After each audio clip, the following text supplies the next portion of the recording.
Okay, start a business with government money. First, we need to understand what is in the mind of the government about your money. Number one, if you are not using your money wisely, we will take it away from you and use it. They will take it away and use it if you don't know how to use your money wisely. Okay, if you are not investing your money back into the economy, they'll take it too and they'll invest it somewhere else, whether it's school, whether it's building infrastructure. Okay, that's in their mindset. If you can invest them wisely, start and run a business with what you have, we will let you keep more. They'll let you keep more money if you start a business and learn how to invest or use your money wisely.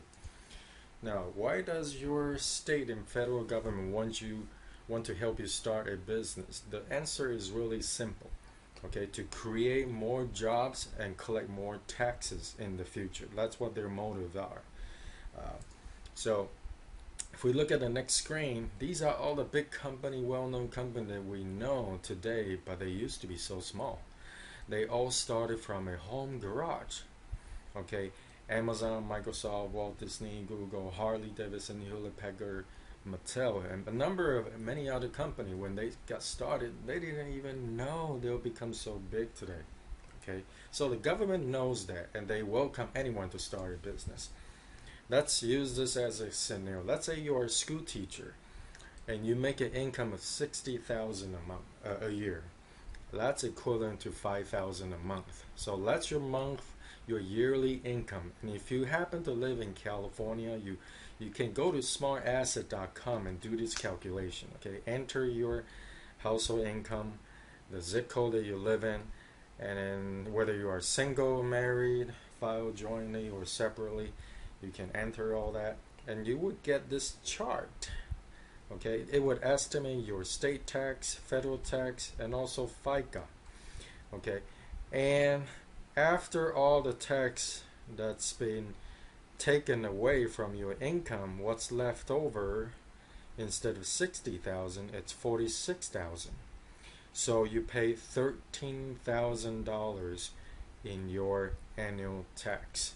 Okay, when you start working, you didn't know, there's federal, there's state tax, you don't even know where is this FICA. What is this FICA? That's even taking away money from you. That's for your Social Security. The government saved that money for your Social Security. But for me, it really doesn't make sense because by the time you retire, you don't even know if that Social Security is going to be around or is it just going to go bankrupt. Okay, well, there is better way to use that money. Now, let's say that you start a business, okay, and you are able to create a $20,000 deduction, an extra $20,000 deduction, simply because with your business that you start at home, you can deduct your mortgage, your rent, your utility, some of your food cost, entertainment, car mileage, and all that. You create a deduction of $20,000. Let's use that as a scenario. And you're still single, living in the same area. Now, instead of paying the amount of taxes over here at 25% or 7.5%, 9.3%, now you come to a lower tax bracket. You'll be paying 15% for federal, 7.65, and then 6% only for your state tax. So after the deduction, you, instead of taking 13,000 away from your income, now the government decided to take away only 7,000. Okay, you still make the same amount of money actually, but because of the deduction that you qualify for starting the business from home, then they tax you lower. Let's say you are able to create a $40,000 deduction, so your real income becomes 20,000 instead of 60,000.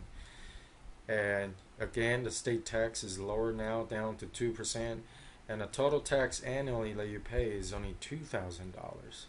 Now, what if you can create a $60,000 deduction? Okay, you pay zero. You pay nada. Can you legally do that? Yes, you can, but you need to document it. You need to prove that it is reasonable. The next video that's explained by the tax professional, I'll let her do the explanation. I'll just explain the concept. So let's say 60,000 and you pay away 13,650. That's equivalent to $1,142 a month. Okay, if you would save that amount of money instead of paying the government, you invest into a mutual fund which returns at a 12% per year for the past 70 years. That's the record, and more than likely the next 70 year it's going to be the same record. Okay, so you put away $1,142 a month, and you put it away for 10 years investing in a mutual fund that gives you a 12% return. That turns out to be $256,000 by the end of 10 years. By the end of 20 years, it turns out to be over $1 million. Okay, I have just on personal investment, just my personal investment. I'm not counting real estate, other assets. Just on personal investment account, I have over $1 million by the age 37. By the age 37, I have $1 million on my investment account. Okay, and so I'm on the right track. Keep going. 10 years later is going to be 4 million, and another 10 year that's going to be 11 million. And let's say that I retire at this time at 12%. That is 1.2 million a year for me to spend. Now if you rely on Social Security, doesn't matter how much income that you make during your lifetime per month. You can make 10 grand, 20 grand, 30 grand a month, but by the time you retire, if you rely on your Social Security, the most that they will pay you is 3,000. Okay, that's the most to keep you alive. But by the time you retire with 3,000, let's say you're 25 today, the 3,000 today, 40 years later, is the same purchasing power requires $9,000. Okay, so that means that the 3,000, even if you can survive with 3,000 a month today, you wouldn't be able to survive 40 years later. It would have to be 9,000. So I just don't believe that we should rely on the government for our income. But if you let the money keep rolling, let's say 70 years, you say, oh, I don't even live that long. Well, think for your children and your grandchildren. Create a legacy. Create a family line that doesn't have to worry about money. All they have to worry about is, where do I spend the money for charity or for a purposeful thing to put my mind in, right? That's what I would do for my children and grandchildren. Let's look at this chart. That's 30 years later, you got 4 million, and you can simply go to any investment calculation. 40 years later, that's 11 million. Okay,